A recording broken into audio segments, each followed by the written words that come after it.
இப்போ நம்ம ஒரு டீஸ்பூன் பாசிப்பருப்பு, ஒரு டீஸ்பூன் பச்சரிசி, சீரகம், ஒரு டீஸ்பூன் மஞ்சள், ஓமம், அப்புறம் ஒரு வெள்ளைப்பூடை இந்த மாதிரி இதில் தட்டி தோல் எடுத்துடணும். இதில் தட்டினாலே தோல் வந்துடும். இந்த மாதிரி தோல் வந்துடும். தட்டினாலேவும் தட்டிட்டு இது எல்லாத்தையும் இதை குக்கரில் போடுறோம். அளவாக உப்பு. இப்போ 4 விசில் அடிச்சிருச்சு. 4 விசில் அடித்து நல்லா குழஞ்சிருச்சு. இப்போது இந்த மாதிரி கிளாஸில் இந்த மாதிரி தண்ணியை மட்டும் வடிச்சிட்டு இப்போ இதில் மிளகுத்தூள்,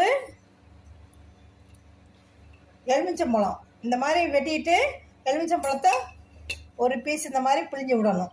பிழிஞ்சு விட்டு நம்ம வாய் பொறுக்கிற அளவுக்கு சூட்டில் அப்படியே கடகடன்னு குடிக்கிறாப்புல சூட்டில் வச்சுட்டு அப்படியே குடித்தா நமக்கு உடம்பு நல்லா குறையும்.